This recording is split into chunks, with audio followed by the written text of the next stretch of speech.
Hello. What we have here is probably our future.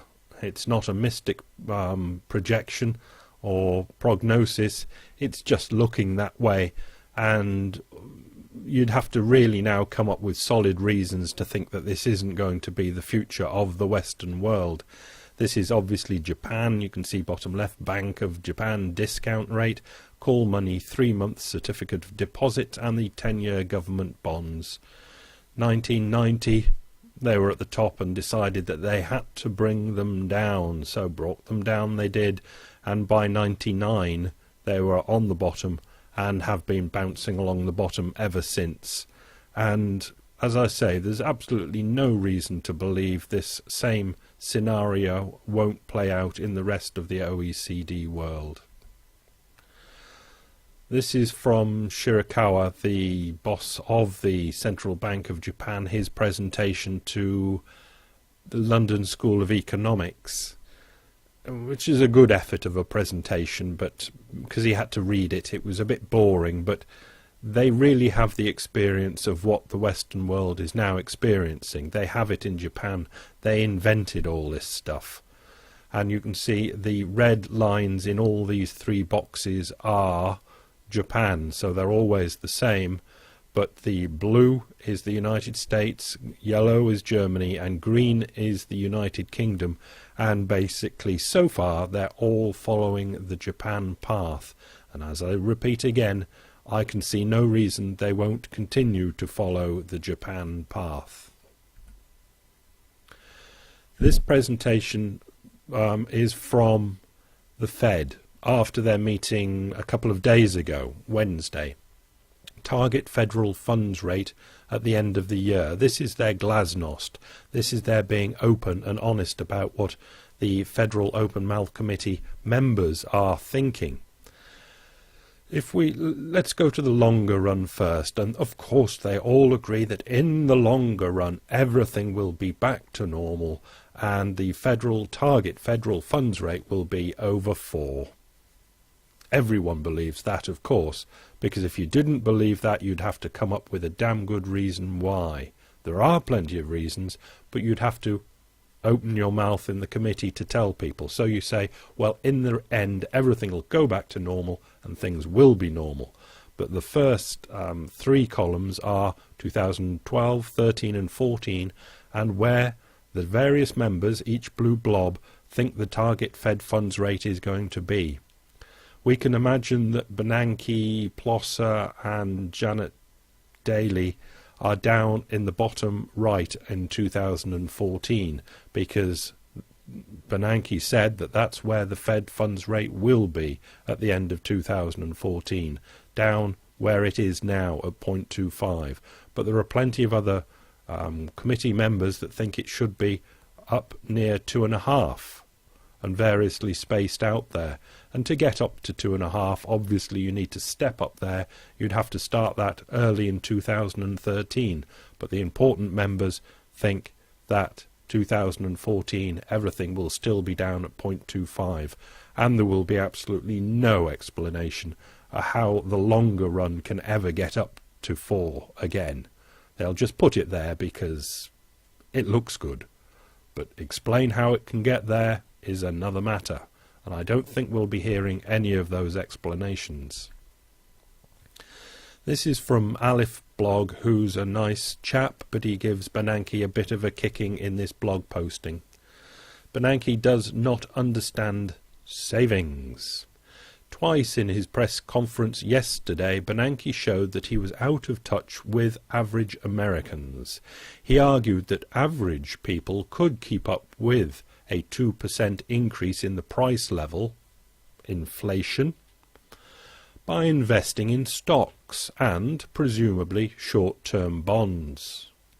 Speaking to the Bernanke, Aleph blog says, "Sorry, Ben, but you gotska come down from your uneducated ivory tower and wallow in the mud with the rest of us.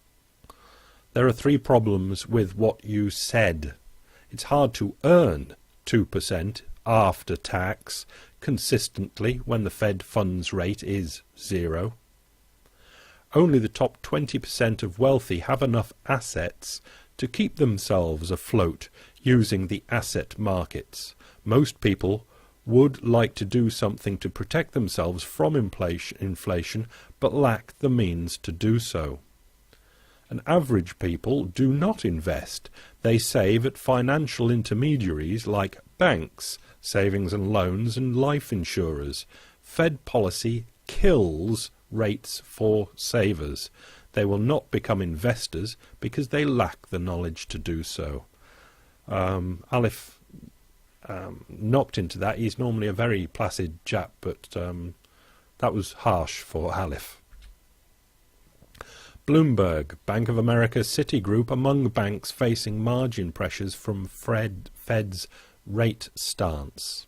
Bank of America and Citigroup are among the lenders that may find it more difficult to boost profits and capital after the Federal Reserve pledged to keep its benchmark interest rates low until at least late 2014. "This hurts the banks. I don't think there's any question about that," said Ralph Cole, a senior vice president of research at Ferguson, which manages lots of money. "Their cost of funds stays low, but it makes it harder to earn a return." And that's the thing. Although the banks can get cheap money, the actual swodge that they can get on top of that, the VIG, the little bit extra,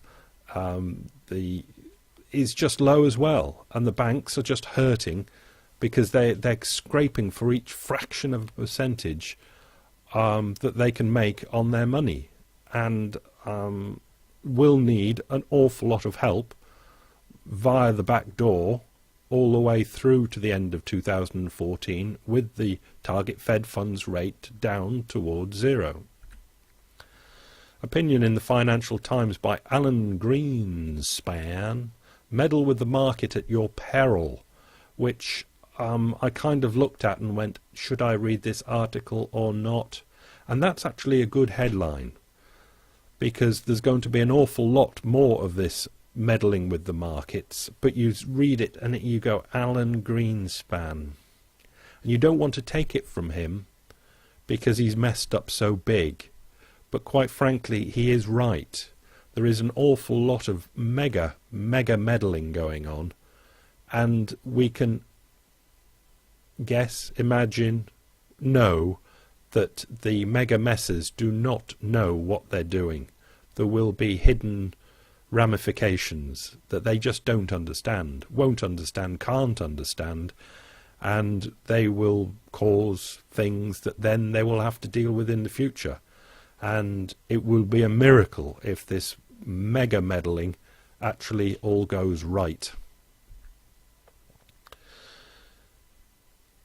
Slight change of gear. Iran threatens to act first on EU embargo. EU is the European people are going to stop buying Iranian oil. Iran has threatened to preempt a European embargo on its oil by halting its exports to the region immediately, a move that could hit economically weak southern European countries.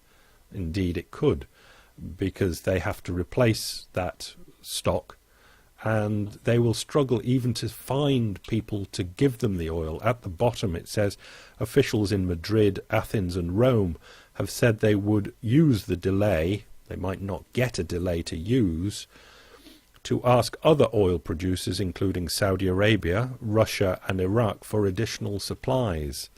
With the money problems on at the moment, Saudi Arabia, Russia and Iraq might not be accepting credit from Madrid, Athens and Rome at the moment. Iran was willing to take on even Greece. But who's certainly going to sell Greek oil to Greece on credit? No one. They're going to have to pay cash. And I wouldn't be surprised if Madrid and Rome have to as well. Problems. Overall GDP in the Eurozone is this chart from the ECB itself, and you can see it reached its titty peak in 2008, had its drop down, and it's not back up there again yet, 4 years later, and it's flattening off and could well turn down again. And this is the major problem probably in the world at the moment. Felix Salmon, writing this from Davos, says that of all the meetings he's been to, this was the most important, where he got some really good grunty information. And this is from the body of the article, obviously linked to read the rest of it.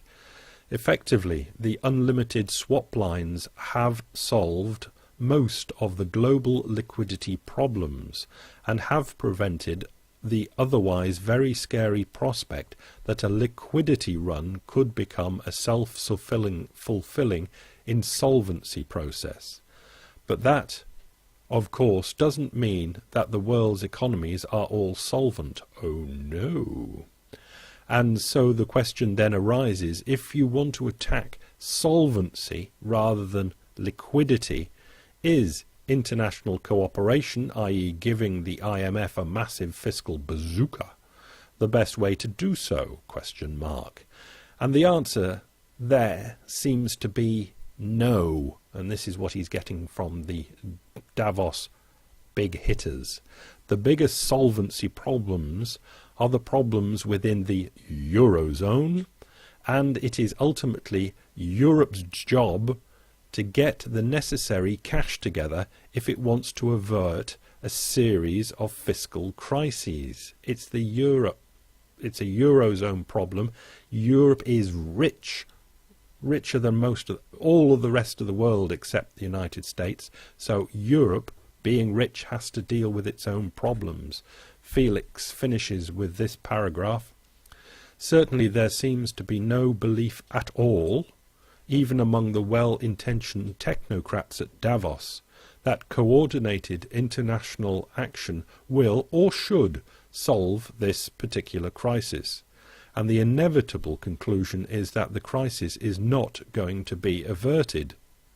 It's only going to get worse. It's a very scary prospect, but one which it's very important for global elites to come to terms with, and that's exactly what they're doing in Davos this week.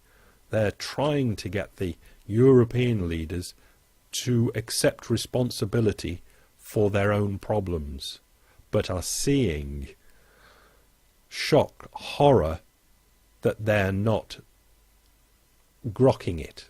The European politicians are trying to run away from their problems, and the rest of the world are looking on aghast, trying to drag them back and push their own problems down their own throats, saying, we're not going to tidy this up, you've got to tidy it up. But nothing. At the moment, still nothing at all. Pathetic. Au revoir.